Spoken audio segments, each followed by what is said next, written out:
नमो हरिहंताणं नमो सिद्धाणं नमो आयर्याणं नमो वज्रायाणं नमो रोयेशव्यसाहूणम्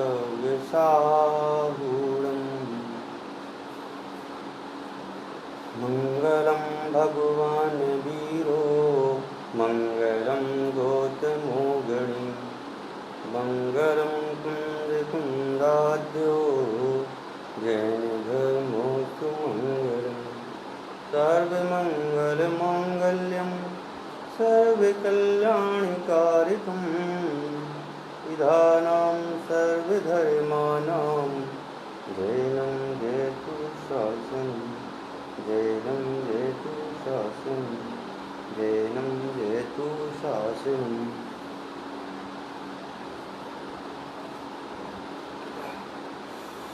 आज अपनी चर्चा विशिष्टाद्वैत वेदांत दर्शन में जो मोक्ष का जो स्वरूप है उस मोक्ष के स्वरूप के ऊपर आज अपनी चर्चा चल रही है। लेकिन कल का थोड़ा सा विषय रह गया था आत्मा के संबंध में, तो इन्होंने आत्मा को क्या माना है, कैसे माना है, इस संबंधी कल अपनी चर्चा रह गई थी। उस चर्चा को आज अपन को यहाँ पूरा करना है, जो विशेष करके ध्यान योग्य बात है। तो कल अपन ने जो देखा था, इन्होंने जो आत्मा का स्वरूप की जो चर्चा की थी, उस आत्मा के स्वरूप की चर्चा में कुछ बिंदु और रह गए थे, जिसके संबंध में आज अपन चर्चा करेंगे। तो इन्होंने जो है, रामानुजाचार्य ने जो है शंकराचार्य की भांति ही, जैसे शंकराचार्य ने आत्मा के स्वरूप के संबंध में चर्चा की थी कि जो आत्मा है वह अपने ब्रह्म स्वरूप में लीन हो जाता है, और जब यह अपने ब्रह्म स्वरूप में लीन हो जाता है तो वह मोक्ष कहलाता है। और उसी तरह से इन्होंने भी आत्मा की चर्चा यहाँ पर की है रामानुजाचार्य ने, क्योंकि यह रामानुजाचार्य जो हैं यह शंकराचार्य के ब्रह्म सूत्र के आधार पर ही इन्होंने भाष्य लिखा है, और इन्होंने विशिष्टाद्वैतवाद को प्रवर्तक माने जाते हैं, मतलब ये विशिष्टाद्वैतवाद के प्रवर्तक हैं, और इन्होंने ही यहाँ पर मुक्तता से बात की है। लेकिन अपना जो विषय है, अपना विषय क्या है कि भाई जैन दर्शन के साथ साथ अन्य दर्शनों को भी देखना। जैन दर्शन में जो विषय वस्तु बताई गई है, उस विषय वस्तु के साथ में अन्य दर्शनों में क्या बात कही गई है, इस संबंधी भी अपनी चर्चा करने का यहाँ पर मुख्य विषय है। उसकी अपन को यहाँ पर चर्चा देखनी है। तो देखते हैं, वह स्वभाव से आनंदमय है। कौन? आत्मा। आत्मा जो है स्वभाव से कैसी है? आनंदमय है।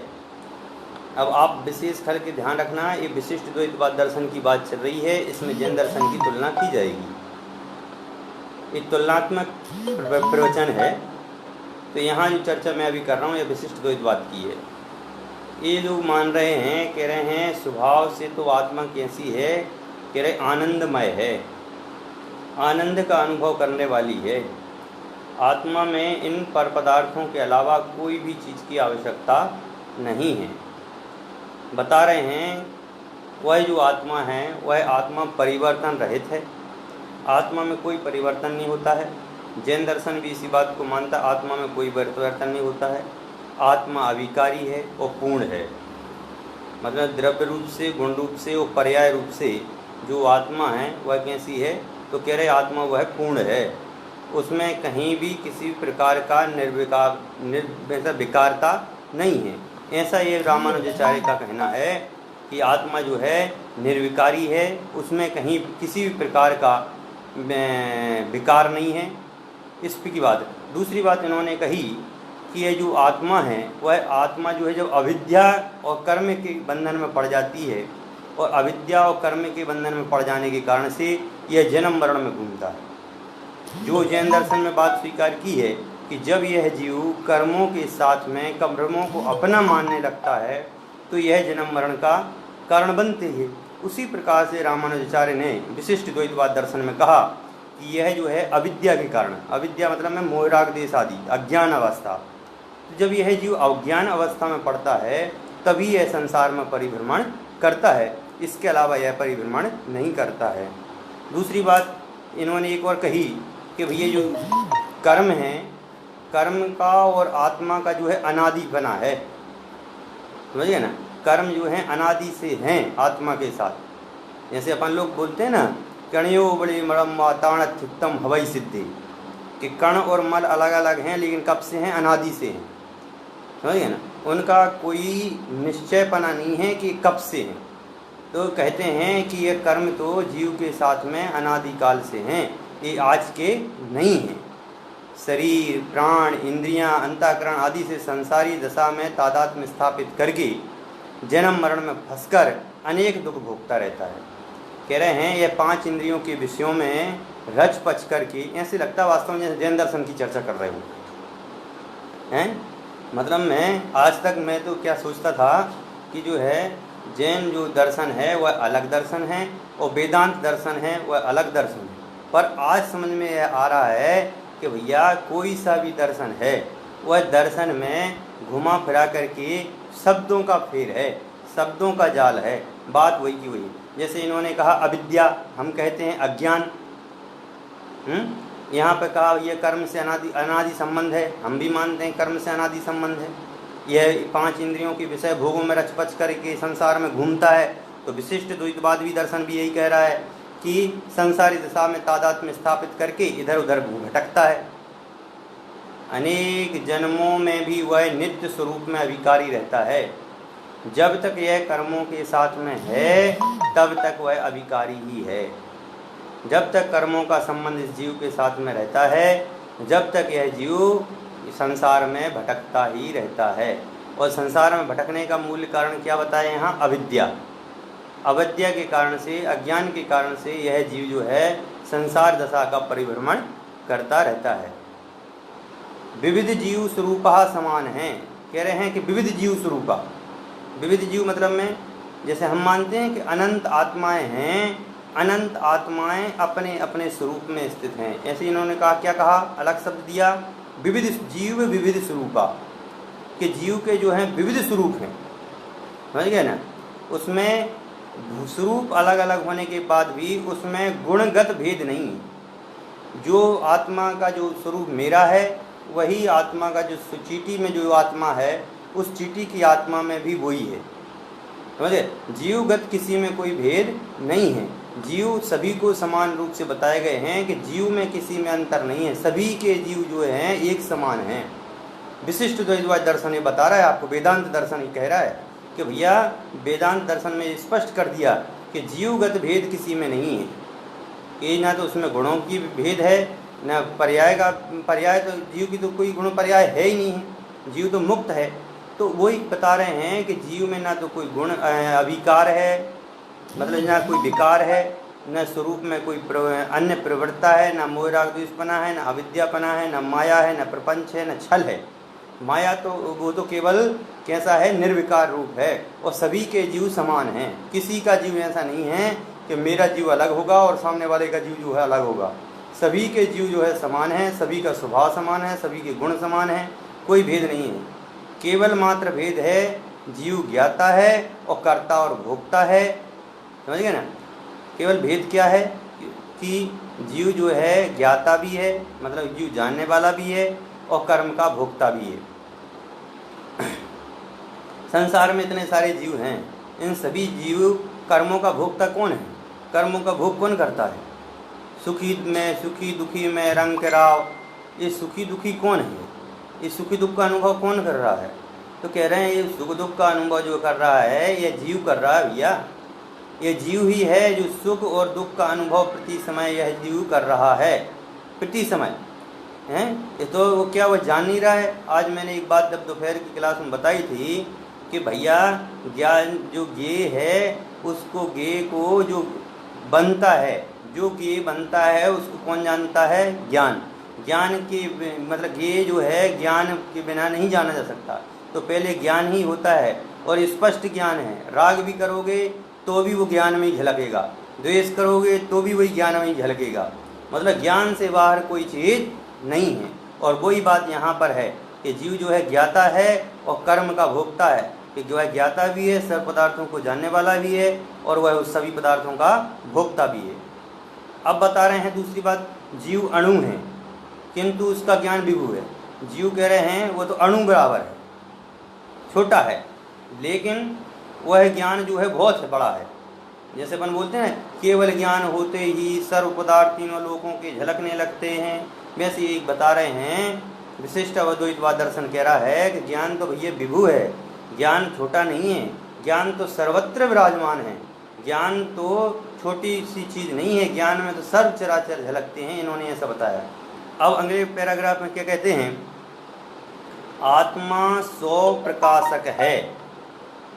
आत्मा जो है स्वयं का प्रकाश करने वाला है, आत्मा किसी दूसरे का प्रकाश नहीं करता, आत्मा पर पदार्थों का प्रकाशित नहीं करता, आत्मा को दूसरों से कोई लेना देना नहीं है। आत्मा तो जो भी करता है वह अपना करता है, जो भी कल्याण करता है वह अपना कल्याण करता है, पर के कल्याण के लिए आत्मा नाम की चीज़ नहीं है। तो इन्होंने भी यही बात बताई कि आत्मा किसी का कर्ता धर्ता नहीं है, आत्मा तो स्वयं के मतलब में स्वयं का करता है, स्वयं का भोगता है, मतलब में आत्मा जो है स्वयं का प्रकाशी है, आत्मा को किसी अन्य प्रकाश की कोई आवश्यकता नहीं है। अब आगे क्या कहते हैं, किंतु वह पदार्थों को प्रकाशित नहीं कर सकता। मैंने वही बात कही ना कि आत्मा जो है स्वयं के द्रव्यों को प्रकाशित करता है, खुद के गुणों को प्रकाशित करता है, आत्मा स्वप्रकाशी है, पर प्रकाशी नहीं है। आत्मा किसी दूसरे को कुछ नहीं कर सकता। आत्मा जो करने धरने वाला है वह आत्मा करने धरने वाला तो खुद का है, जो भी करने धरने वाला आत्मा है वह खुद का ही आत्मा है और इस आत्मा के अलावा कुछ भी नहीं है। फिर कहते हैं ज्ञान स्वयं को और पदार्थों को प्रकाशित करता है। ज्ञान जो होता है, अब यहाँ थोड़ी सी बात घूम गई। अब अभी बोल रहे थे आत्मा किसी का कर्ता धरता नहीं है, लेकिन कह रहे ज्ञान जो है वह एक तो स्वयं को और पदार्थों को प्रकाशित करता है। पदार्थों को प्रकाशित करने का मतलब ये है कि वह पदार्थों को अपना विषय बनाता है। ज्ञान में पदार्थ झलकते हैं, समझ गए ना। आप सोच रहे होंगे कि भैया ये पुस्तक है, ये पुस्तक को पढ़ कर के मैं बोल रहा हूँ, समझ गए ना। तो ये बताइए ये मेरे पहले ज्ञान में आता है कि पहले पुस्तक को देखता हूँ उसके बाद अनुभव में आता है? कहते हैं पहले ज्ञान होता है इस रूप, और उस रूप ज्ञान होने पर ही हम पुस्तक का ज्ञान होता है। यदि हमारे अंदर में ज्ञान नहीं हो तो क्या पुस्तक को जान सकते हैं? कभी नहीं जान सकते। भाई जिनकी इंद्रियां नहीं होती हैं तो क्या उसको पता नहीं चलता है? अरे या ज्ञान से ही अज्ञान में आते हैं, बिना ज्ञान के गे नहीं झलकते। इसलिए कहा जिससे आत्मा जान सके। ज्ञातत्व तो केवल आत्मा का ही स्वरूप है, जाननापना तो केवल आत्मा का ही स्वरूप है। आप स्वयं को और पदार्थों को जानता है। आत्मा है जो स्व पर प्रकाशी है कि वह खुद को जानता है और पर को जानता है, समझ गए। और जानने और देखने का जो काम करता है वह आत्मा है। ये जैन दर्शन का मूल मंत्र है कि भैया आत्मा जो है जानने वाला है और आत्मा देखने वाला है और अनुभव करने वाला है। आत्मा को अन्य कोई दूसरा काम नहीं है। वही बात यहाँ विशिष्ट द्वैतवाद दर्शन में कह दी कि आत्मा को जानने देखने वाला तो केवल एक है। जीवात्मा का ज्ञान बद्धावस्था में कर्मों के कारण अवरुद्ध रहता है। क्या कहा कि जो जीवात्मा है का ज्ञान जो है बद्धावस्था में कर्मों के कारण अवरुद्ध रहता है। देखो हमें कोई बात याद रहती है, ठीक है ना, और जब हमारे कर्मों का उदय होता है तो वह बात हमें नहीं याद रहती। हम सोच रहे थे अरे मैं क्या बोलने वाला था, मेरे पेट में तो है लेकिन बाहर नहीं निकल रहा है, कुछ तो है वो याद तो आ नहीं आ रहा है, क्या है वो, क्या है, याद तो है पर वो बोल नहीं पा रहा हूँ। यही तो है कर्मों की बद्धावस्था कि कर्म जब हमारे प्रबल हो जाते हैं तो हमें जो चीज़ याद आती है वो भी नहीं आती है। वस्तु जो समझ में आती है वह वस्तु भी हमारे ज्ञान का विषय नहीं बनती है। हम जिसे देखना चाहते हैं तो वो भी नहीं दिखती है कि नहीं। सुख दुख का कारण जो है वह कर्म है। हमें कोई चीज़ पता भी है कि वहाँ रखी हुई है, या हम कहीं जा रहे हैं तो कोई रोक देता है, इन सब का कारण कौन है? तो कह रहे हैं भैया इन सब का कारण जो केवल एक है वह है हमारे कर्म। जी कर्म जब हमारे आड़े आते हैं तो हमें कुछ भी दिखाई देता नहीं है। हम 1000 कोशिश भी कर लें लेकिन हम नहीं जानते, लेकिन उसका आनंद भी सीमित रहता है। कह रहे हैं कि जो जब कर्म बंध जाते हैं ना, तब कर्मों के बंध के कारण से आत्मा का ज्ञान भी सीमित आनंद रहता है। मतलब में जब इंद्रियों की प्रबलता होती तो इंद्रिय सुखपना दिखाई देता है, आत्मा का सुख दिखाई नहीं देता। समझ गए ना कि जब इंद्रियां का विषय इतने हैं कि उस इंद्रिय सुख के कारण से अन्य सुख हमें कभी ध्यान में आते ही नहीं हैं।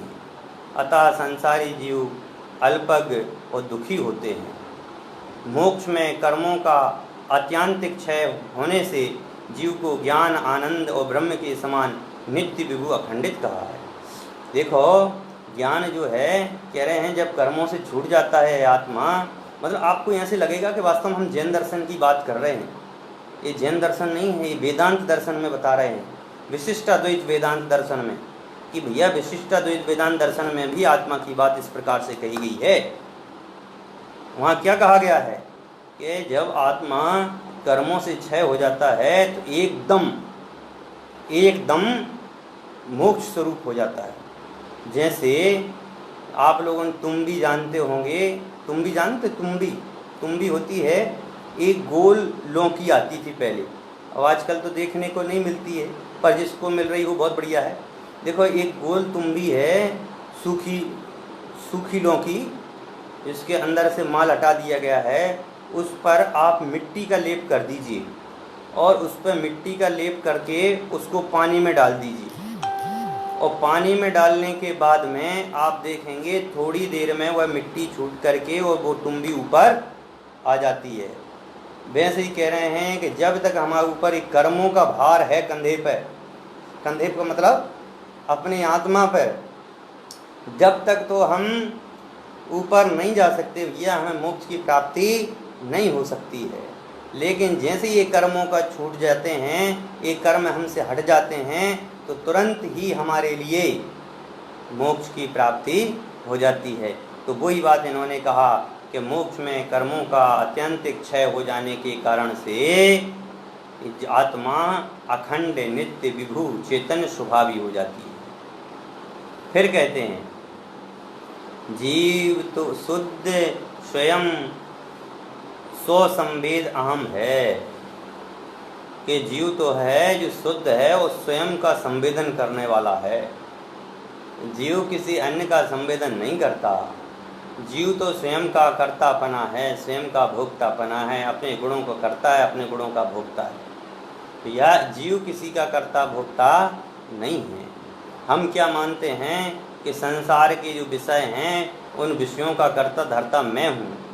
अरे भैया मैं तो किसी एक चीज़ को भी उठा करके इधर से उधर नहीं रख सकता, समझ गए ना। प्रत्येक द्रव्य अपने अपने में सहकारी है, प्रत्येक द्रव्य अपने अपने में पूर्ण है। मैं एक द्रव्य का दूसरे द्रव्य से कुछ कर सकता नहीं हैं।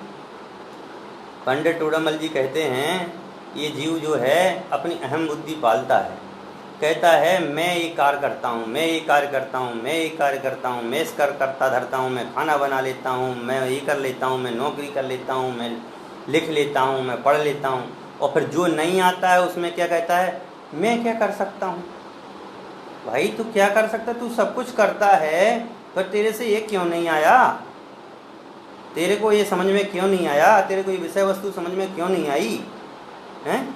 अरे भैया मैं नहीं कर सकता, ये मेरे बस का काम नहीं है, ऐसा मानता है। तो वही कहते हैं कि भैया जीव तो स्वयं का स्व संवेद अहम है, जो बद्धावस्था के अहंकार ममंकार से भिन्न है। आत्मा तो स्व का संवेदन करने वाला है, आत्मा को कर्मों से कोई लेना देना नहीं है। आत्मा में चाहे वो कर्म से बंधा भी हो तब भी पे उसमें अहंकार ममंकार ऐसी कोई चीज़ नहीं आती। चित चेतन द्रव्य है, चित्त मतलब में आत्मा, और चैतन्य स्वभाव वाला है, उपयोग स्वभाव वाला है, उस आत्मा में ज्ञान दर्शन स्वरूप है। और ज्ञान दर्शन का जो व्यापार करता है उसी को तो आत्मा ही बोलते हैं। तो ज्ञान दर्शन के व्यापार करने वाला जो ये आत्मा है यह शुद्ध स्वरूपी है। किंतु अब ध्यान में रखना, यहाँ ईश्वर पर सर्वथा आश्रित है। अब ये बात जो है थोड़ी सी अपन को अटपटी लगेगी कि भैया सब कुछ तो आत्मा करता है फिर भी वह ईश्वर पर आश्रित है। ये विशिष्टाद्वैतवाद की बात आ गई कि विशिष्टाद्वैत दर्शन में क्या मान रहे हैं रामानुजाचार्य। रामानुजाचार्य कहते हैं कि भैया आत्मा कितना भी कुछ भी कर ले, कितने भी कर्मों से छूट जाए, मतलब वो 3 अवस्थाओं में मानता है। ये तो प्रथम अवस्था है। इस प्रथम अवस्था में क्या मान रहा है कि भैया जो आत्मा है वह आत्मा पूर्ण मुक्त होने के बावजूद भी, जब वह पूर्ण मुक्त हो जाती है तो पूर्ण मुक्त होने के बाद भी वह ईश्वर के आश्रित है। समझ गए ना? ईश्वर के बिना एक भी आत्मा इधर से उधर नहीं होती, क्योंकि ईश्वर में ही सब आत्माएं समाहित हो जाती हैं। कहा है जीव विशेषण गुण प्रकार शरीर अंग अंश धार निवाय और शेष। और ईश्वर जो है विशेष है, द्रव्य है, प्रकारी है, शरीरी है, अंगी है, अंशी है, धरता है, नियंता है, शेषी है। मतलब में जो सबको धारण करने वाला है उसमें इतना पावरफुल है ईश्वर में कि ईश्वर जो है सबका करता धरता है। ईश्वर तो मतलब में मुक्त हुए कि ईश्वर में जाकर के समाहित हो जाते हैं। अब उसके भी भेद सुन लीजिए कि जो जीवात्मा वो 3 प्रकार का इन्होंने बताया है, वह 3 प्रकार का आत्मा कब कब कहाँ कहाँ जाता है, कौन सा आत्मा कहाँ जाता है, कौन सा आत्मा कहाँ नहीं जाता है, कौन सा आत्मा मुक्त हो जाता है और कौन सा आत्मा पूर्णतः मुक्त हो जाता है और कौन ईश्वर के आश्रित रहता है। समझ गए ना? तो यहाँ 3 प्रकार की आत्माएं के वर्णन किए। रामानुजाचार्य ने जीवात्मा के 3 भेद बताए। कौन कौन से? प्रथम तो बताया कि नित्य मुक्त जीव। समझ गए ना? नित्य मुक्त जीव मतलब में जो पूर्ण रूप से मुक्त हो गया है। समझ गए? अब वह कर्मों से बद्ध नहीं है, कर्मों से उसको कोई लेना देना नहीं है और कर्म और प्रकृति से सदा मुक्त है, एवं जो वैकुंठ में सदा भगवान की सेवा में रत है। अब देखो, कर्मों से रहित है, कर्मों से रहित होने के बावजूद भी वह क्या होता है कि मुक्त होने के बाद में वैकुंठ में विष्णु जी समझ रहे ना, विष्णु जी के पास में जाकर के समाहित हो जाती है। मतलब वैकुंठ में भगवान के अंग में समाहित हो जाती है या भगवान की सेवा चाकरी में वहाँ लग जाती है, जो कि अपन लोगों को ये बात पचती नहीं है। क्योंकि जैन दर्शन ये बोलता है कि भैया आत्मा जो है वह पूर्ण मुक्त होने के बाद सिद्ध हो जाती है। आत्मा तो मोक्ष हो चला जाता है और मोक्ष होने के बाद में वह कभी भी संसार में या किसी भी आत्मा के गुलाम नहीं रहता। लेकिन रामानुजाचार्य कहते हैं कि यह जो है यह वैकुंठ में भी चला, मतलब मुक्त हो जाता है पूर्ण रूप से कर्मों से, और कर्मों से पूर्ण रूप से मुक्त होने के बाद में वैकुंठ में ईश्वर की शरण में पहुंच जाता है। उदाहरण भी दिए, जैसे गरुण, विश्वक्सेन आदि हैं जो कि मतलब में भगवान की सेवा में 24 घंटे ड्यूटी पे रहते हैं, उनकी सेवा चाकरी करते हैं। लेकिन वो कैसे हो गए हैं? वह कर्मों से रहित हो गए हैं, मुक्त हो गए हैं, लेकिन वह भगवान की शरण में वहाँ कार्य करते हैं। द्वितीय श्रेणी में वो जीव आते हैं जो कि जीवन मुक्त हो गए हैं, अब उनको कहीं पर भी नहीं, सीधे मोक्ष जाते हैं। ये जो बात है, ये बात अपन को बचती है कि कर्मों की जो बात है वह कर्मों से जब मुक्त हो जाता है और अपने आत्म स्वभाव में लीन हो जाता है तो वह मोक्ष की प्राप्ति करता है। ये बात जैन दर्शन के परिप्रेक्ष्य में ठीक है कि जैन दर्शन में भी इसी बात को मान्यता प्राप्त है कि भैया आत्मा जो है मोह राग देश के कर्म उपाधि से रहित, पर्याय गुण द्रव्य गुण पर्याय की भिन्नता से रहित अपने स्वभाव में लीन हो जाता है, तो वह आत्मा मोक्ष को प्राप्त करता है। तो वही बात यहाँ पर है कि यह दूसरे, पहले में तो ये बताया कि भैया आत्मा मुक्त होती है तो वह वैकुंठ में श्री भगवान की शरण में चला जाता है। दूसरी बात ये बोली कि जो आत्मा है वह मुक्त होकर के एकदम मतलब में पूर्ण रूप से मुक्त हो जाता है और वह अंत में मोक्ष प्राप्त करता है। और तृतीय प्रकार का जीव जो है बद्ध जीव है। बद्ध जीव मतलब है वह जो जीव है जो कर्मों से बंधा हुआ है, और कर्मों के बंधा होने के कारण से वह संसार चक्र में घूमता रहता है, संसार के अनेक प्रकार के दुखों को प्राप्त करता रहता है, संसार के विषय भोगों को पुष्ट करता रहता है।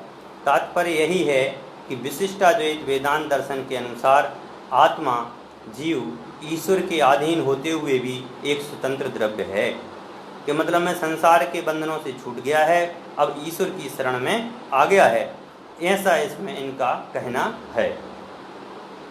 इन्होंने भी संख्या अपेक्षा आत्मा जो है अनेक प्रकार की बताई है, और जीव एक दूसरे से नितांत भिन्न भिन्न है। ये बात अपन को पचती है कि प्रत्येक जीव जो है अपने अपने स्वरूप में रहता है, किसी जीव का किसी जीव से लेना देना नहीं है। केवल अपन को एक बात यहाँ पर पची नहीं कि वह जाकर के ईश्वर की शरण में चला जाता है।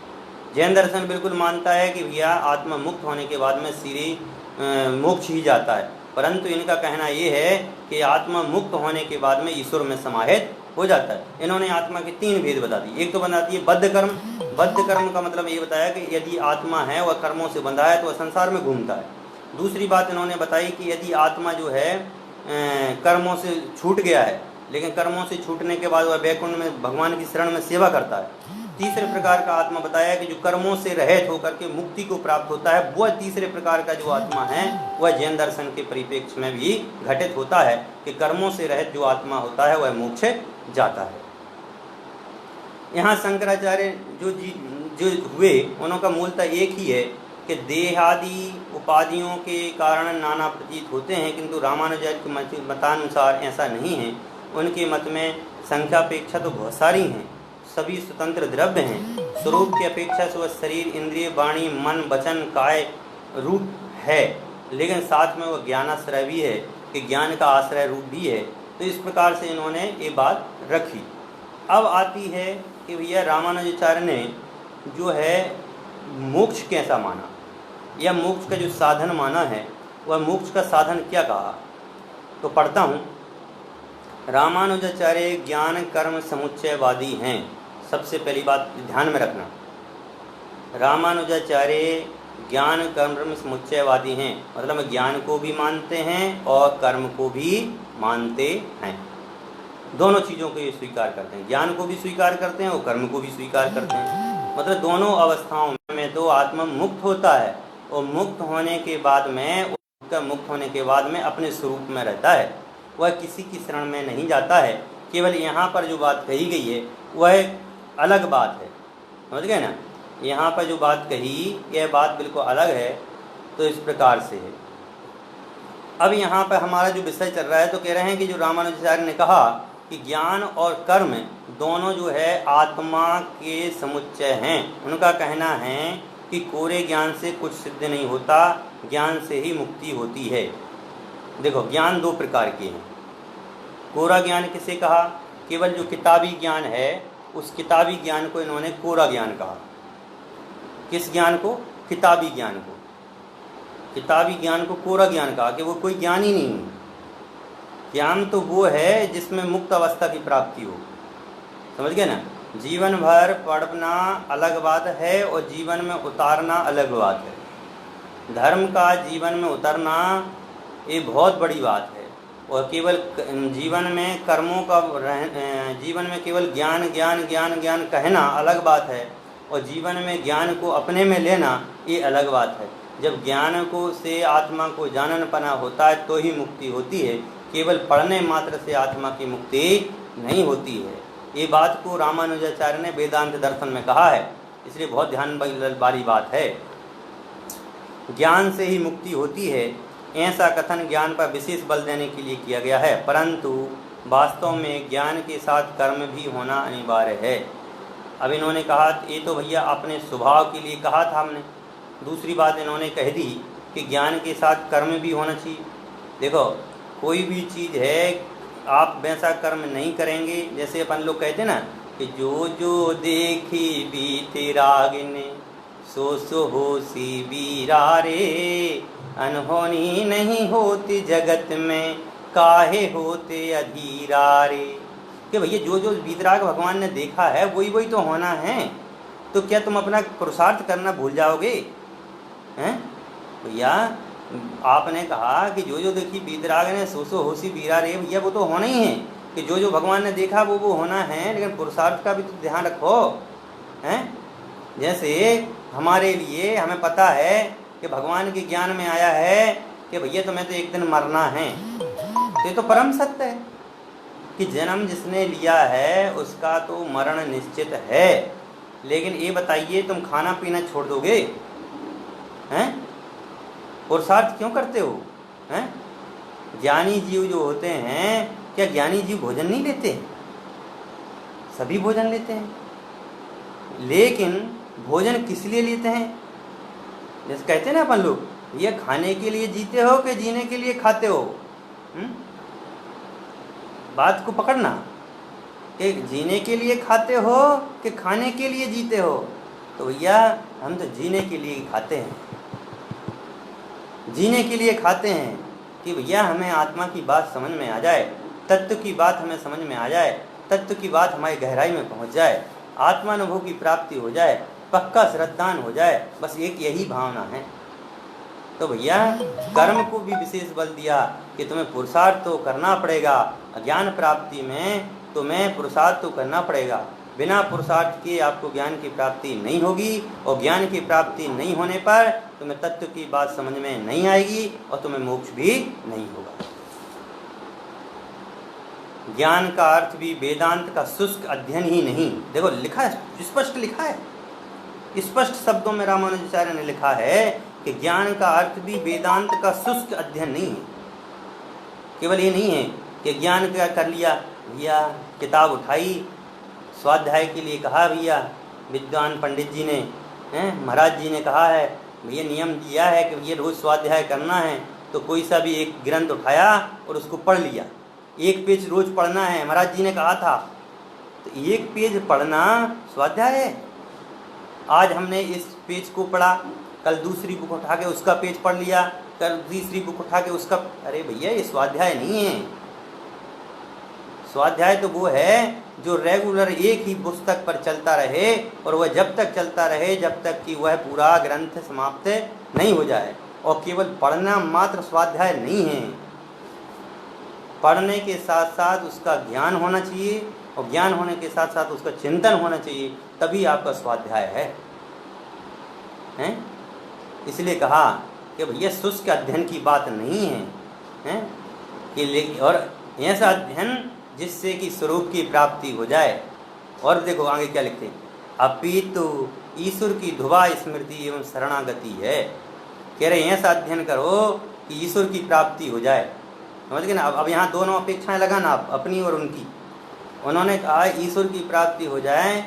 ईश्वर की प्राप्ति मतलब में जा करके वैकुंठ में श्री भगवान के पास में पहुँच जाएं, मुक्त हो जाएं।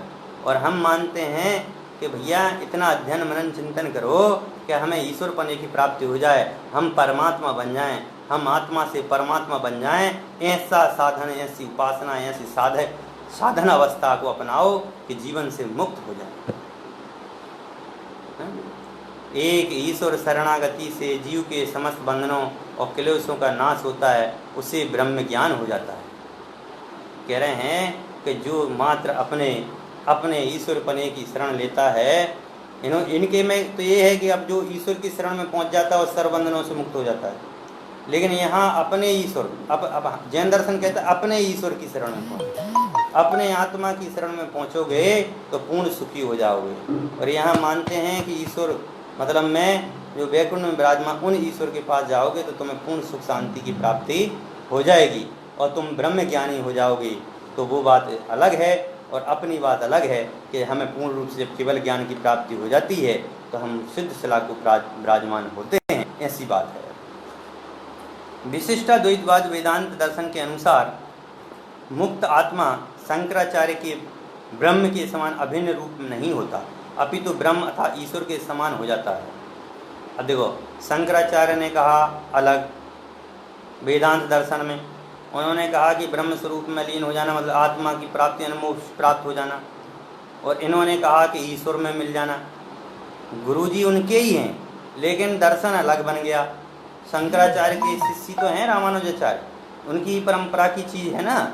ब्रह्म सूत्र पे उन्होंने ब्रह्म सूत्र लिखा, ब्रह्म सूत्र का भाष्य रामानुजाचार्य ने लिखा, लेकिन अलग अलग आचार्य होने की वजह से अलग अलग उन्होंने अपनी अपनी व्याख्या की। वह ब्रह्म के स्वरूप एवं गुणों को प्राप्त अवश्य कर लेता है, परंतु ब्रह्म के साथ एक में एक नहीं होता है।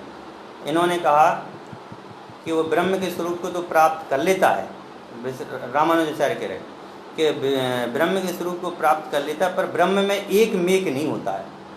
ब्रह्मा अलग हैं और आत्मा अपना अलग रहता है।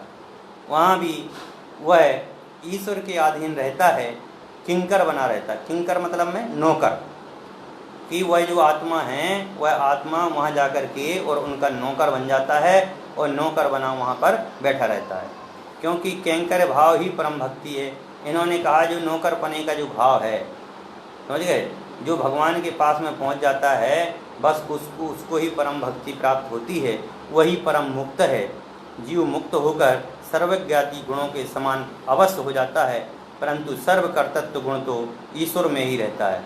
कह रहे आत्मा मुक्त भी हो जाता है, लेकिन सब कुछ मुक्त होने के बावजूद भी वह ईश्वर की डोर के बिना, कहते नहीं, ब्रह्मा के बिना पत्ता नहीं हिलता। ऐसे ही भैया जो विशिष्ट अद्वैतवाद दर्शन है वह बोलता है कि मेरे ईश्वर के बिना एक भी आत्मा मुक्त होने के बाद में भी वह डोर में बंधी रहती है। जैसा मुक्त आत्मा को वो चाहे ईश्वर वैसे वह क्रिया करा सकता है, लेकिन वहाँ वह क्रिया कराता नहीं है, केवल वह शरण में रहती है। विशिष्टाद्वैत वेदांत दर्शन के अनुसार जीव की जीवन मुक्ति नहीं होती, मात्र विदेह मुक्ति होती है। समझ गए ना, विदेह मतलब देह की प्राप्ति नहीं होती है, लेकिन जीवन मुक्ति नहीं होती है, क्योंकि वह ईश्वर के अधीन रहती है। ये मूल बात ध्यान में रखना। आत्मा को जीवन मुक्ति नहीं होती है, बल्कि वह विदेह मुक्ति है, देह से भिन्न हो जाता है बस, लेकिन वो रहता तो उधर ही है, भगवान की शरण में। इस प्रकार हमने यहाँ वेदांत दर्शन के दो प्रमुख संप्रदाय, अद्वैत वेदांत और विशिष्ट अद्वैत वेदांत के अनुसार आत्मा या जीव के स्वरूप को समझा। वेदांत दर्शन के इन दोनों संप्रदायों के अतिरिक्त अन्य भी संप्रदाय हो चुके हैं और आज भी होते जा रहे हैं, किंतु आत्मा द्रव्य के संदर्भ में उनमें कोई अधिक अंतर नहीं है। अधिकतर रामानुजाचार्य के विशिष्ट अद्वैतवाद की मान्यता का ही अनुसरण करते हैं, अतएव यहाँ उन संप्रदायों की पृथक पृथक चर्चा करना आवश्यक नहीं है। इसलिए हमने यहाँ पर केवल इस बात को यहाँ पर रखा है। अब उसके बाद में यहाँ पर अब आज से मैं थोड़ी सी चर्चा करूँगा, उसके बाद में आप लोग भी इस पर चिंतन करना कि वास्तव में ऐसे भी दर्शन हो सकते हैं क्या। तो इस प्रकार अपन ने रामानुजाचार्य का अद्वैत दोनों वेदांतों को समझा। अब अपनी चर्चा जो है वह चारवाक दर्शन पर चढ़ना है। चारवाक दर्शन का केवल मैं आज एक ही श्लोक पढ़ूंगा, उसके बाद पूरी चर्चा अपन कल करेंगे। सबसे पहली बात तो यह है कि चारवाक दर्शन के प्रवर्तक कौन हैं। तो चारवाक दर्शन के जो प्रवर्तक हैं आचार्य बृहस्पति हैं। कौन हैं? आचार्य बृहस्पति एक चारवाक दर्शन के बहुत बड़े प्रवर्तक हैं। इन्होंने ही इसको चलाया है। इसको बृहस्पति दर्शन भी कहते हैं, इसे लोकायतन दर्शन भी कहते हैं और इसे चारवाक दर्शन भी कहते हैं। अनेक नामों से इसको वर्णन किया गया है, लेकिन चारवाक दर्शन की जो मुख्य बात है उसको मैं आज केवल बता देता हूँ इस श्लोक के माध्यम से और उसका अर्थ करके। इस बाकी की चर्चा चारवाक की अपन कल करेंगे। यावत् जीवे सुखं जीवे ऋणं कृत्वा घृतं पिबेत् भस्मीभूतस्य देहस्य पूर्व आगमनं कुता। कह रहे हैं यावद जीवम सुखम जीवम जीवे। इनका बहुत बढ़िया दर्शन है। कह रहे हैं कि जब तक जियो सुख से जियो। समझ गए ना, जब तक जीना है तो सुख से जीना है। और ऋणम कृत्वा घृतम पिबेत्, कि भैया घी भी उधार में ले लेके पियो। मतलब मैं ले लो, जिससे जो भी लेना है ले लो, ऋण ले लो। क्यों? भस्मीभूतस्य देहस्य, यह देह तो जो है ये भस्मीभूत है। भस्मीभूतस्य देहस्य पुनरागमनं कुतः, इसका पुनरागमन नहीं होता है। चार्वाक दर्शन ऐसा दर्शन है जिसमें कर्म की कोई बात ही नहीं है। मतलब जैसे और दर्शन मानता है, चाहे वो वेदांत दर्शन हो, सांख्य दर्शन हो, मीमांसा दर्शन हो, पातंजल दर्शन हो, बौद्ध दर्शन हो, जैन दर्शन हो, समझे, जितने भी दर्शन हैं, न्यायिक दर्शन हो, वैशेषिक दर्शन हो, जितने भी दर्शन हैं, सभी के सभी दर्शन इस बात को मानते हैं, भैया किसी का लिया है तो देना पड़ेगा। समझ गए ना। यदि किसी की अपन ने चोरी की है तो ये समझ लो कि आपके भी पाप कर्म का उदय आएगा, आपकी भी चोरी होगी।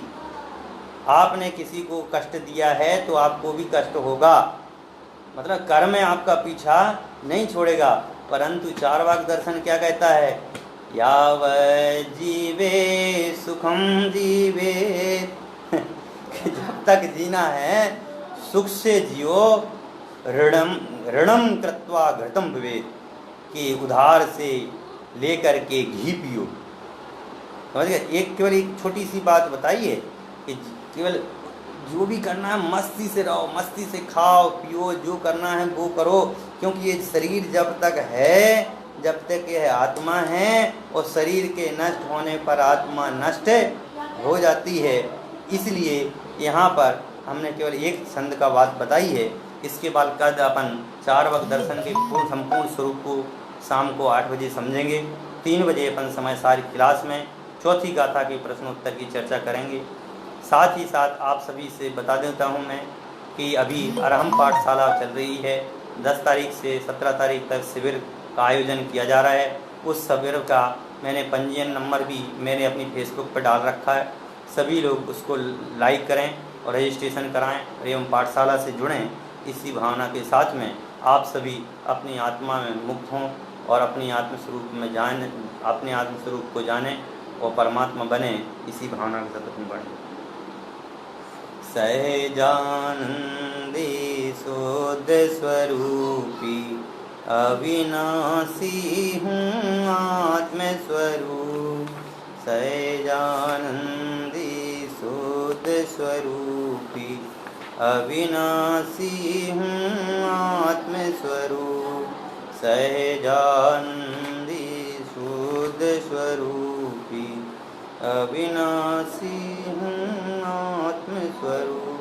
जावाणी के ज्ञान ते सूझे लो कालो, सोवाणी मत के नमो सदा देते हूँ।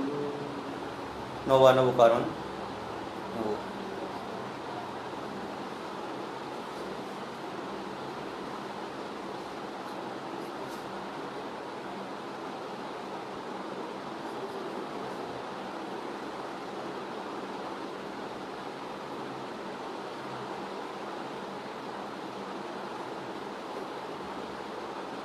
बोले द्वादशांग जिनवाणी माता की जय। समस्त साधर बंधुओं को जय जिनेन्द्र। और कल भी शाम को 8 बजे और दोपहर में 3 बजे क्लास रहेगी।